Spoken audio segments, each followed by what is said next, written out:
Hello everybody, my name's Tom and I'm back for my final thoughts ahead of the Australian Grand Prix, the first race of the 2025 season. If you're new here, please do subscribe and give the video a like because I'm going to talk about my team selection, my final thoughts on team selection after FP2. FP2's literally just happened. The sun, if I look out my window here, the sun has literally just risen. It's very early, which is also why I'm keeping my voice a bit low because my kids are asleep in the next room, and if they wake up, you don't get a final thoughts video. That's not happening. So I'm going to try and keep quiet and keep the kids asleep for a bit longer. So yeah, like I said, FP2's just finished. I got the times up on screen from FP1, FP2.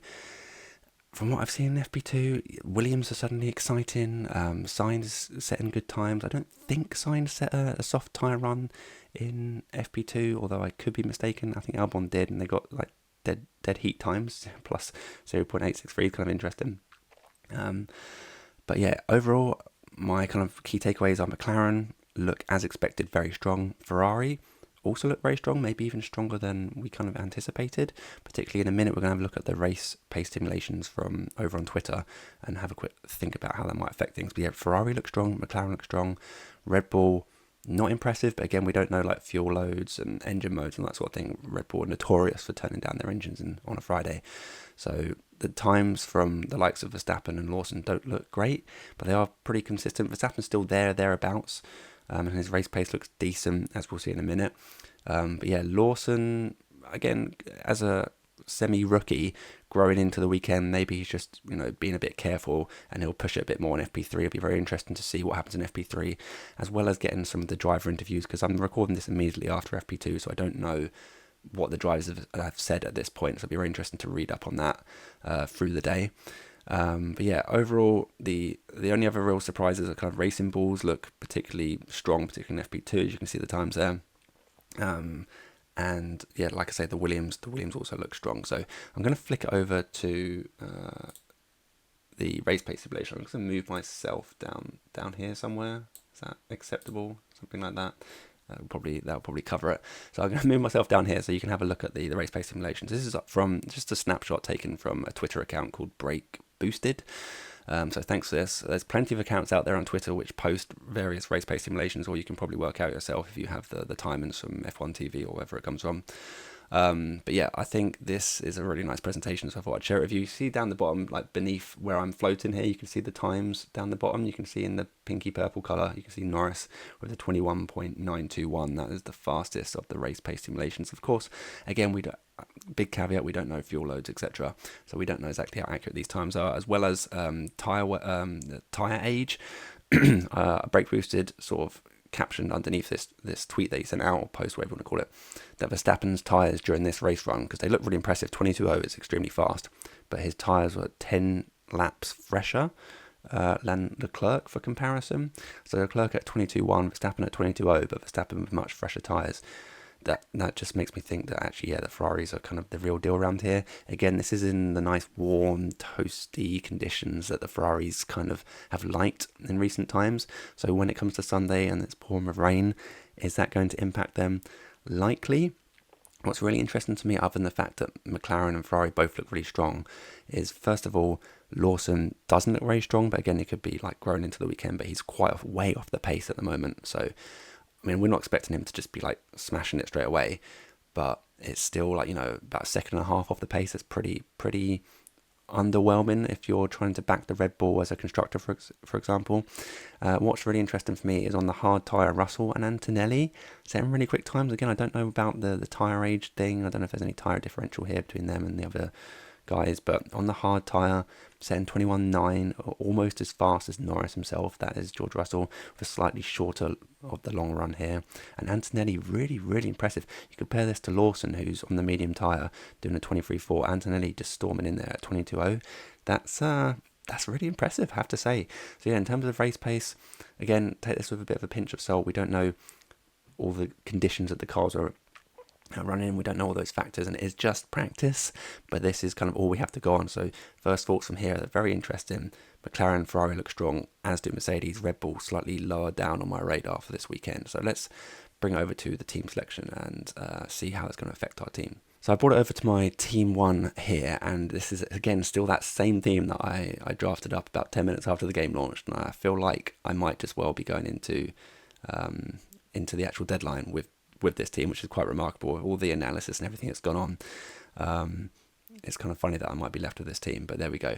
By the way, in this video, I'm not really going to be talking about the whole price change budget thing. I will touch on it because it's relevant to team selection, but if you want to see like how the budget changes and price changes actually works, I've done an entire video on it last night. I wasn't planning to do this, but I did because I was like, oh, I think I understand it. Let's share this idea with everyone. So I'll put the link in the video, the link of the video in the description below. My God, that's such a hard thing to say. Yeah, in the description down below, if you want to look at, it's like a 10-minute video on how the pricing works, please do check that out.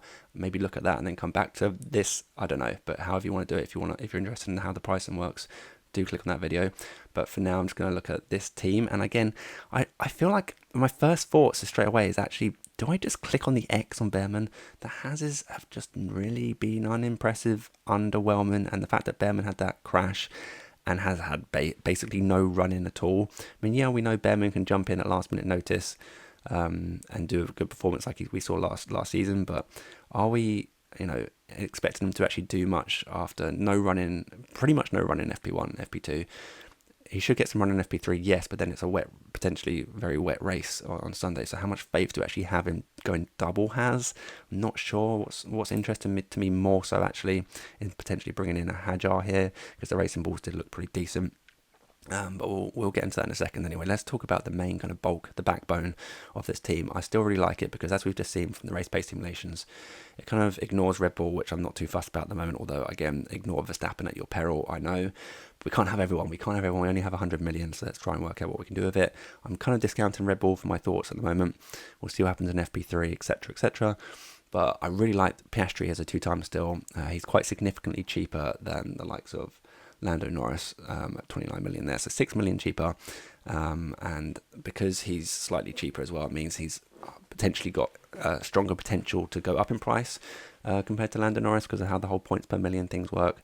So I'm quite happy to have Piastri on there as a two times representing McLaren.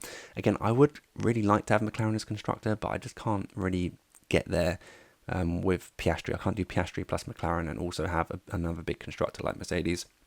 It just doesn't work. I'd have to drop down to a Williams, which is something I'm still considering, and I will talk about in a minute for you Williams fans before you get in the comments. But yeah, I do really like this team because it gives me that McLaren coverage. It gives me a very strong two times driver, which I'm very confident about. All the guys around it, Bortoleto, Hajar, Ocon doing, I'm pretty confident about. Again, Ocon slightly more worried about, but in general, I'm still happy because he's very good in the wet.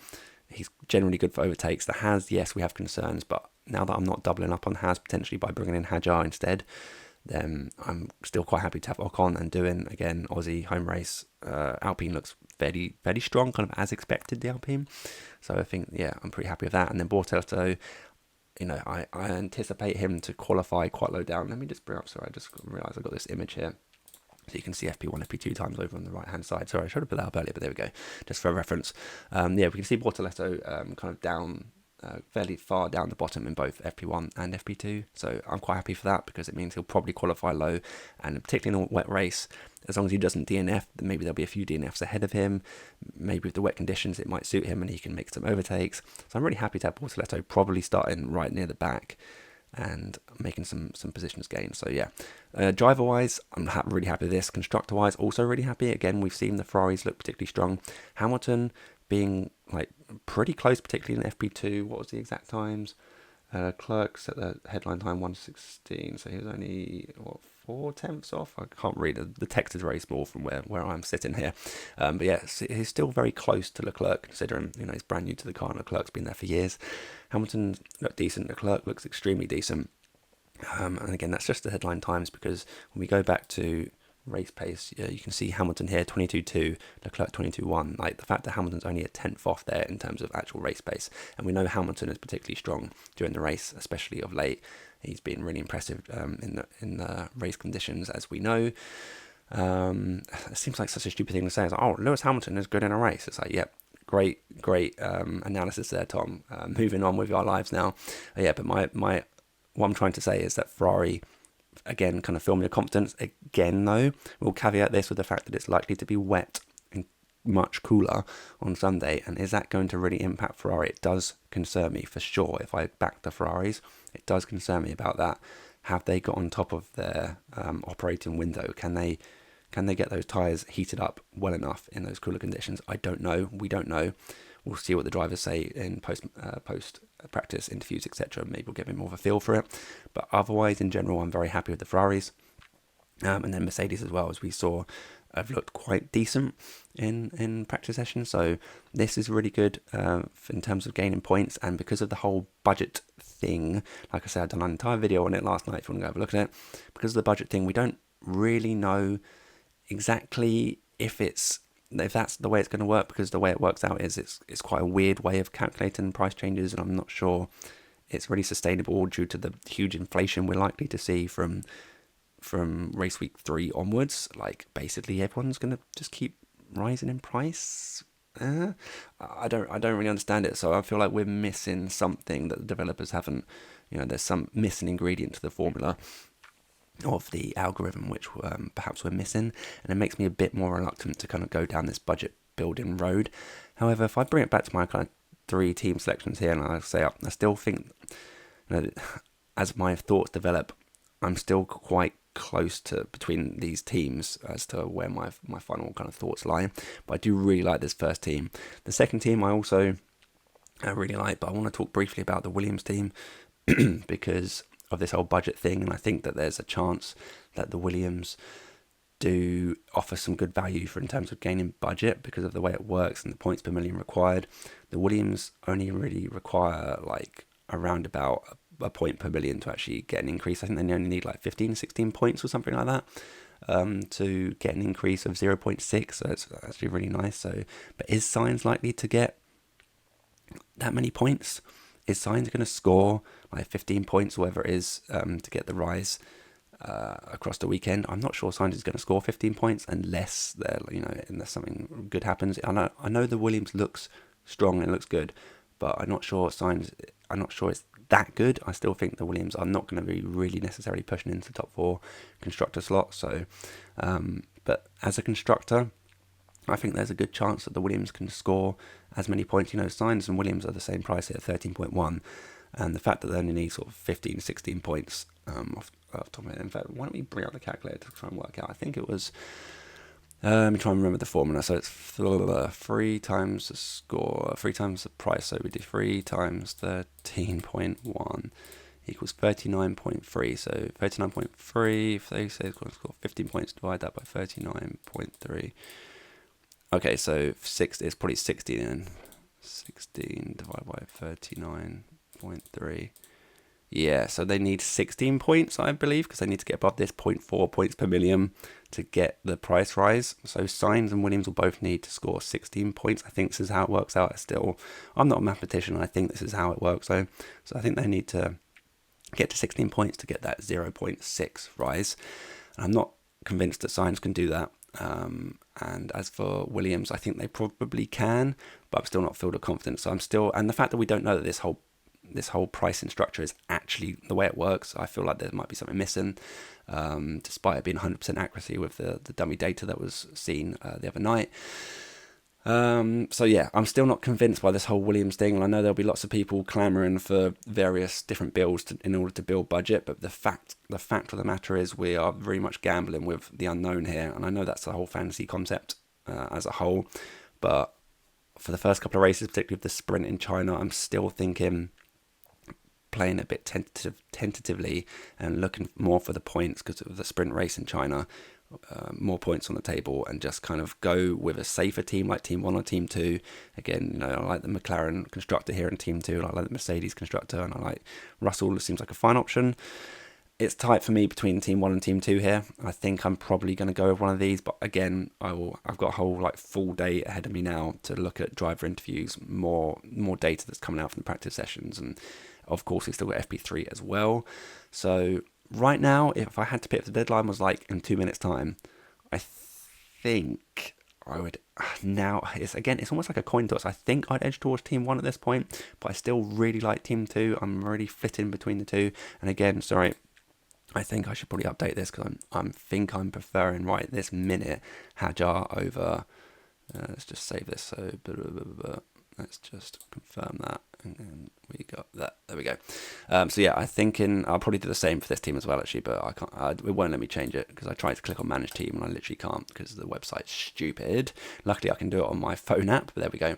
Yeah. So kind of my overall final thoughts are the whole budget thing. I'll try and get some more understanding of it today because this is the last chance we've got to do it for the deadline. But because of the uncertainty around it, I'm looking more playing it safe. And I think as well, also, I'll just say one more thing about the budget thing. If you do go down the budget route, first of all, it's higher risker because if you're going for the B tier assets, and it's quite high risk in terms of if they drop in price and you lose 0.6 instead of 0.3. So having a team with full of premiums makes it, if Ferrari and Mercedes do badly, at least they're only going to lose 0.3 if the pricing is correct. But if you do that with like a Williams and Alpine and they don't do well, then they lose 0.6. You're risking more, but obviously potentially gaining more. And the other thing I was going to say is if it does pay off and you get a couple of 0.6 rises, 0.6 compared to a 0.3 or even a 0.1, like even if you get like if your A tier goes up 0.1 and someone's gone out of their way to go budget building and they go 0.6, is that $500,000 worth the risk that's involved? If it pays off, you absolutely, yes, it's worth it. You get $500,000 extra, but there's a big risk. There's lots of uncertainty. There's lots of unknown. And because of that, for me personally, as a manager, they're like, rather play a bit more balanced and safer until we know with more certainty what's going on with the budget.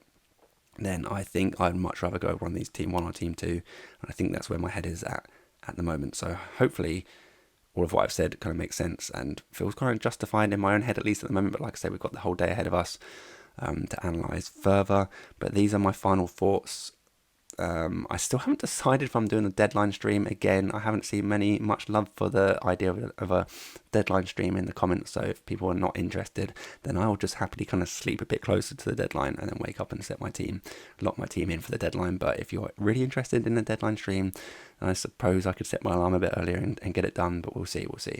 So yeah, final thoughts, kind of team 1 followed extremely closely by team 2. And then if I'm really going to go into the Williams route, then down here, but I don't think I'm going down there, but we'll see. I'm not sure I'm going down that budget rabbit hole for now. So yeah, thanks very much. And I'll catch you potentially for a deadline stream. Otherwise, I'll see you for China. Bye.